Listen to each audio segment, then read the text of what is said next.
Those scenes were not fiction. They were real. For 2 years, a BBC team went undercover with America's Drug Enforcement Administration. The camera witnessed firsthand the worldwide war against drugs. The dramatic real-life story DEA begins tomorrow at 9:30 on BBC One. And here are the rest of tomorrow evening's programmes on BBC One. Starting with Wogan at 7, talking to Jackie and Sonny Mann, and the king of the art fakers, Eric Hebborn, about his work and the art world he so expertly tricked. Tomorrow's World at 7:30 searches for an insect that might have an appetite for the crop-destroying aphid. And at 8, the specials are called onto the streets to tackle a wave of violence. You can hear the voice of the viewer, delighted and disgruntled by BBC programmes at 8:50 in Points of View. And then, after the 9 o'clock news and DEA, it seconds out for championship boxing in Sports Night. And finally, at 11:20, assassin James Coburn sets out to complete just another job, only to be distracted from his task by a romantic assignation with Lee Remick. It's an unusually hard contract, and it provides a powerful end to Wednesday on BBC One. And now a look at the weather prospects.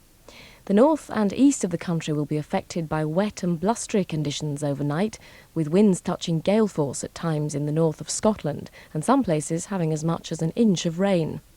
The southwest, Wales and Northern Ireland will have clear spells and some showers, with patches of fog forming locally.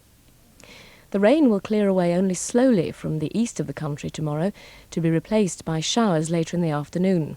Western districts will have a mixture of sunshine and showers, the showers being heaviest and most frequent in the morning, before dying out in the afternoon as cloud increases once again from the west.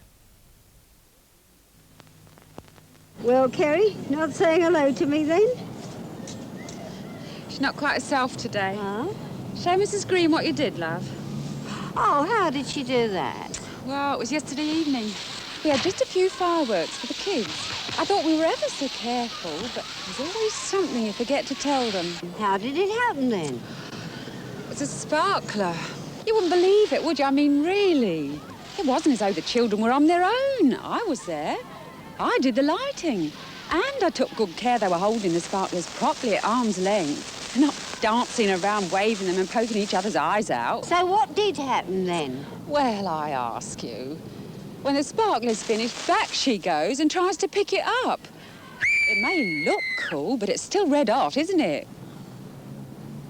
What a silly girl, then. Make sure your child doesn't start November the 6th like this, or worse. That was a public information film. Well, there's the old familiar clock, which means that we've played the last notes of tonight's symphony on BBC One. Time to give the old transmitter and the vocal cords a bit of a rest. If you're in search of further entertainment, though, let me point you in the direction of Radios 1 and 2. Bob Harris will shortly be on 1, and a jazz parade will be leaving on 2 at midnight. From the crew that have kept BBC One together this evening, though, let me, Jayne Constantinis, wish you a very good night.